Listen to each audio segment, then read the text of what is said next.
Hey guys, welcome back to my channel. So I'm gonna vlog me doing a client today. Since tonight I only have one client, I'm just gonna, I think I might do like a voiceover of like my process and my steps and like what products I use when I'm doing nails, because I just have one client. So I think I'm just gonna record the whole process and then tell you guys what I use for each step. And yeah, so you can come along with me. My client should be here soon. Her appointment's at 6 and it is 5:50 something right now, so she should be here in a few minutes. So this is the setup I do for every client. I use this mask for myself, and then a new file, a new buffer, sterilized cuticle nippers, and the brush to clean them, and then a glove, and then I use a new sanding band for every client also.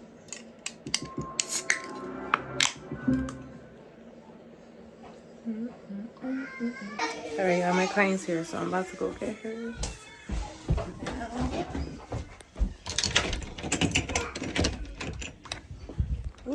Okay, so what do you want to do today? Do you have a photo or you already know? No, I was gonna let you freestyle. Okay. If that's okay. Yes, of course. Okay. It's always okay. Do you have like any certain colors you want to use or anything? My boyfriend didn't answer. Ask him what color you want me to get. Anyway, so I'm gonna do white. Okay, let's do something with white. Okay. Yeah. I mean, if he answers you back, you can always change it. Right, that's true. All right.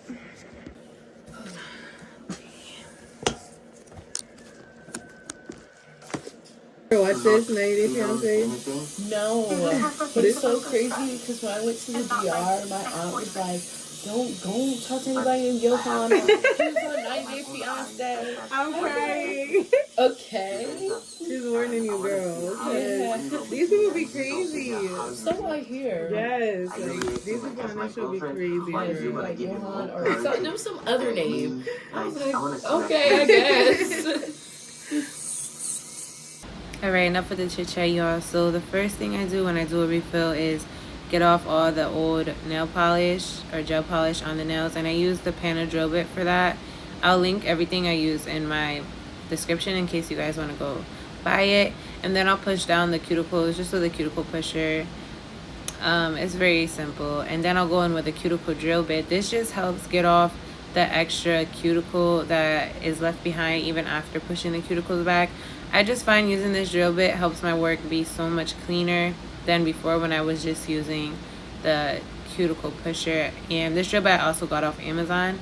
And then I'll go in with the regular sanding band to, of course, take off the shine of the new nail plate that we have to add the acrylic onto. But I also use it to rough up the existing acrylic that's already there, because I just find that helps the application process be so much smoother. Whenever I didn't used to do that before, my application would be really difficult on refills. So I feel like it makes a difference. I don't know if it honestly does. Then for the bonder and prep that I use Mia Secret for the bonder and the nail prep. This works really good for me, and it's not very expensive. You can find it on Amazon. Before, I used to use more expensive products. I used to use the Young Nails Bond and the Valentino Dehydrator, but I just found that it didn't make a big difference in the retention.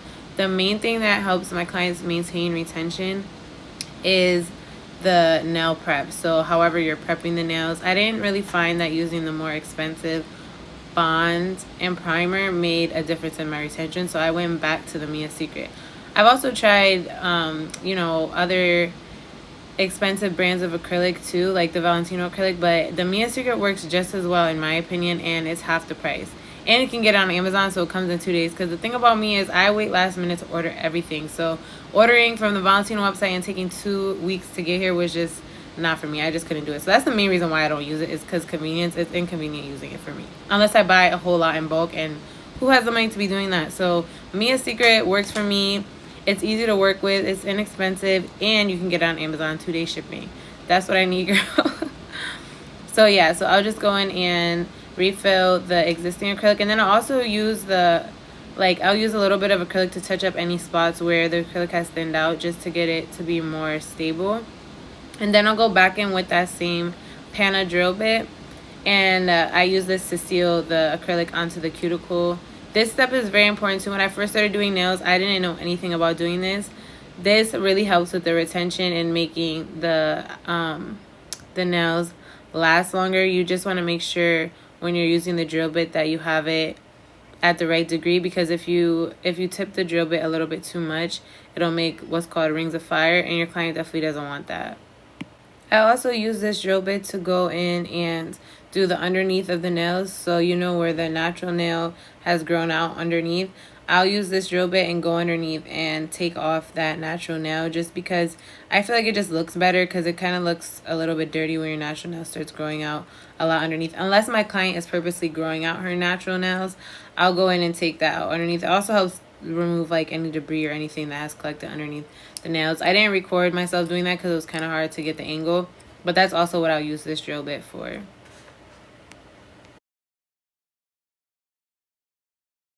Then I'll just go back in with the same sanding band. I got these sanding bands off of Amazon as well. Most of the things I'm using in this video are from Amazon, so I'll link everything in my description, and everything is also linked in my Amazon storefront in my bio.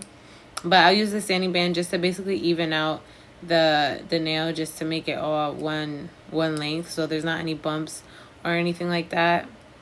And then I'll use my nail file, and I'll file the sides, obviously the side walls, make it straight, make it sharp. And then I also use the file, which makes a really big difference in how your nail shaping looks, is to use the file and run it across the top of the nail. You can kind of see what I'm doing in the video right there. Like, you run it across like as if it's a buffer. This just helps like make it even more smooth and all flat. I find that when I skip this step, when I go in to apply the gel polish, it comes out like a little bit lumpy because the nails are not as flat as they can be. So you definitely should do this. And then I'm just getting rid of all the, you know, dust and stuff. So since she wanted a freestyle, at first she told me she wanted a white freestyle. So I had this whole idea in my head. I was going to do like a texturized white abstract type of freestyle, because with white freestyles, I really don't know what to do to not make it like look kind of bridal. So I was gonna do a texturized freestyle, but then her boyfriend ended up texting her back and he said that she should do blue. So I had to come up with a whole new idea. So basically I just did the first finger and the pinky, I did 2 different types of blues, and I made them matte because I want to do the water droplets, the 3D, you know, the 3D gel water droplets, and I feel like it just looks better against the matte background. So that's what I did for those 2. I'm going in with the matte gel polish. This matte coat I use is Valentino, but the only reason why I use Valentino is because I've had this matte coat for a long time, so obviously I didn't buy a new one. But if I buy another one, I'm probably not gonna buy it. I don't know. But yeah, then I'll use the Marquette rhinestone glue to draw the little droplets in gel. And then on the first finger, I did like this 3D like swipes with the gel. I don't know what to really call them. And for the ring finger, I did a blue French tip. And the middle finger, I did a blooming gel design. You can't really see it that well, but you'll see it at the end when I'm done. And then I just did 2 charms. I think I did the cherry charm, and I was going to do it in the middle, but then I decided that didn't look as cute, so I actually switched them. I did a cross charm in the middle, and then in the ring finger, I put the cherry charm. And that looked better. It came out so cute. And then I used the top coat. Since I already did the matte coat on the first finger and the pinky, I didn't top coat that, but I top coat the rest of them. And then you want to make sure you're also top coating the charms, because charms, obviously they're not real metal or like real gold or whatever, so you want to make sure you top coat them and then put them in the lamp. That way it doesn't start tarnishing. And then I just did the cuticle oil, and then I asked her if she liked her nails. No idea. Do you like them? Yes. Yeah. They're cute. I love them. I don't want to be here anymore. All right, y'all, I'm done. That was my only client for tonight, so I'm done. She got a refill, freestyle refill. I charge $80 for refill freestyles. And so her remaining balance was $60 because the website I use for booking appointments, it has an option where they can leave the deposit on the website. So they automatically leave $20 to book an appointment, and then the remainder is due at their appointment. So she had $60 remaining. And then she gave me a $15 tip. That was nice. So yeah, that's it. I'm done for today. I have to pee. Thanks for watching. Bye.